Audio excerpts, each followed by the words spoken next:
Isa na nga bang special grade sorcerer si Yuji Itadori? Nang dahil sa final arc, nakita natin kung gaano nakadami ang power-ups ni Itadori at nagagawa na nga niyang tumapat ng pakikipaglaban kay Sukuna toe-to-toe nang dahil sa tulong nitong si Yuta at Rika. Napakarami na din niyang abilities, kasama na ang kanyang soul punch, ang kanyang reverse curse technique, blood manipulation, ang kanyang unusually looking arm, ang napakatindi niyang durability, ang soul swap niya na hindi pa natin na-confirm at ang iba pang techniques na pwede niyang ma-acquire sa pagkain ng iba pa niyang kapatid sa death painting. As of now, ang mga official at confirmed na mga special grade sorcerers ay 4 pa lamang na kinabibilangan ni Geto Suguru, ni Yuki Tsukumo, Gojo Satoru at ang nag-iisa at natitirang buhay pa sa kanilang lahat na si Yuta Okutsu. Sa performance na ipinakita ni Yuji sa latest chapters ay napakadami nang nagwa-wonder kung special grade na daw ba si Yuji.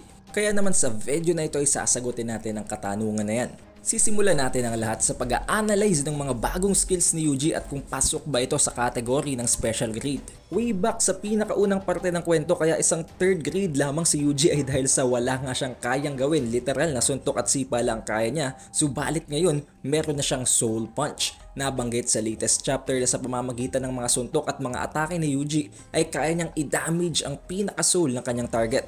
At hindi lamang yon, ang King of Curses mismo ang nagkumpirma na sa dinami-dami ng tinamo niyang suntok mula kay Yuji ay nararamdaman niyang nagde-deplete or nababawasan ng bawat atake ni Yuji ang output ng kanyang cursed energy na dahilan kung bakit habang tumatagal ang laban mas lalo siyang pahina ng pahina. Nangangahulugan lamang na kung isang battle of attrition ang lalabanan ni Yuji, siguradong siya ang mananalo dahil considering na habang tumatagal ang laban kaya nga niyang i-weaken at i-nerf ang kanyang kalaban, ang magiging way lang ng kanyang kalaban ay ang talunin siya ng mas maagap para hindi na nito mapababa pa ang kanilang cursed energy output. Subalit paano nga nila yung gagawin ngayong napakataas ng durability nitong si Yuji? Dahil nga hindi siya isang normal na tao, hindi siya isang normal na jujutsu sorcerer at isa siyang hybrid ng cursed spirit at ng isang tao. Sa lakas ng durability ngayon ni Yuji ay kaya niyang i-withstand ang mga cleave at ang mga dismantle ni Sukuna at easily nagagawang i-heal ni Yuji ang mga damage na natatamo niya mula kay Sukuna sa pamamagitan ng kanyang reverse curse technique na na-acquire niya within just less than a month.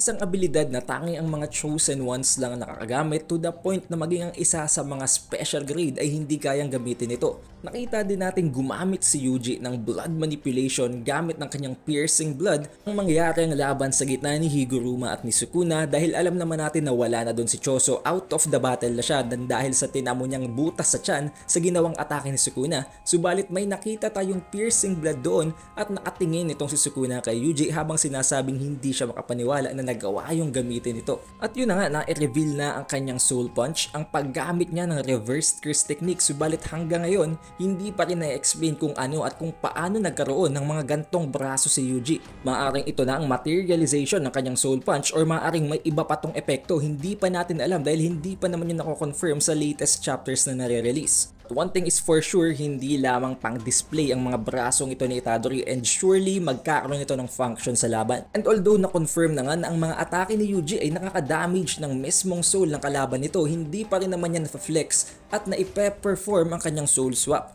Hindi pa man niya ito nagagamit sa laban, nakita naman natin gawin niya ito sa chapter 222 kung saan inilipat niya ang kanyang soul papunta kay Kusakabe. May kita natin dito na ang pag-act o ang pagkilos at pananalita nitong si Kusakabe ay nagre-resemble ng mga habits nitong si Itadori habang itong si Itadori naman ay tinatawag si Kusakabe ng Itadori. Na way back then para bang iniisip natin na parang panglito lang or parang mistake lamang sa translations, subalit ngayon mako-confirm natin na talagang mayroong kakayahan si Yuji na magkaroon ng soul exchange, especially now na alam nating mayroon talagang kinalaman sa soul ng isang sorcerer ang kanyang curse technique na para bang mahahalin tulad talaga natin siya kay Mahito. Props to the word, I am you. Yun, maaring isipin nyo na napaka-OP na ni Yuji sa dami ng abilities niya ngayon, pero huwag kayong maguluhan dahil napaka-limitless ng potential ni Yuji. As long as pwede niyang i-consume ang isang cursed object ay kaya niyang i-adapt ang ability nun at kaya din niyang kainin ang natitira niya pang mga siblings sa death painting para makuha ang kanilang abilities. At isa pa, nasabi na din nga ng Honored One na si Gojo Satoru na at some point maa-adapt talaga ni Yuji ang curse technique nitong si Sukuna. Kaya hindi malabong bago matapos ang kwento i-commit at i-perform ni Yuji Itadori ang Malevolent Shrine. And by that I mean hindi lamang domain expansion ni Sukuna kung hindi ang iba pang mga techniques na derived sa kanyang curse technique na yon tulad ng dismantle at cleave.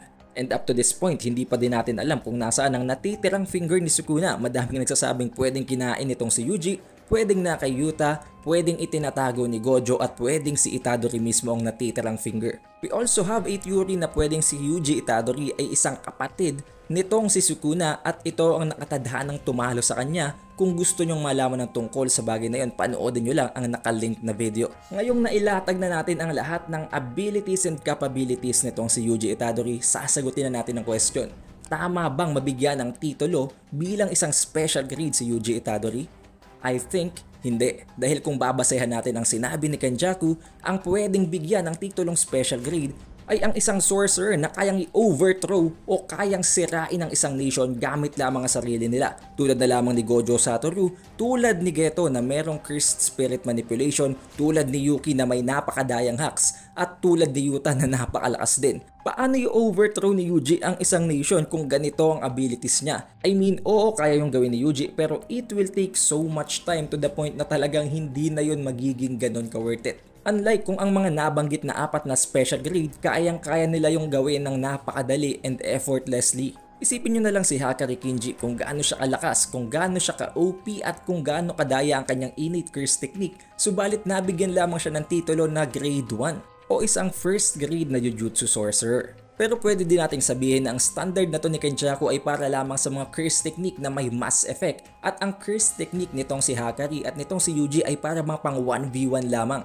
But still, my verdict will remain the same at bibigyan ko lamang, kung ako ang tatanungin ng classification si Yuji na first grade. And depending pa sa mga gagawin niya sa susunod na releases ng chapter kung magiging subjected siya to be one of the special grades. But don't misunderstand hindi ko minamaliit si Yuji Itadori, especially ngayong kaya nga nilang tapatan si Ryomen Sukuna sa tulong ni Yuta at ni Rika, gayong si Kashimo Hajime nga na naturigang ang strongest 400 years ago at nabigyan pa ng titulo ng Lightning God, walang nagawa kay Sukuna. But just look at these boys right now, nagagawa nilang makipaglaban toe-to-toe sa King of Curses. Kahit pa sabihin pa nating weakened and nerf na nga ang King of Curses sa nangyayaring laban ngayon, hindi pa rin natin maaalis sa kanya ang titulong ang hari ng mga curses at siguradong nasa level pa rin ng special grade ang antas ng kakayahan niya.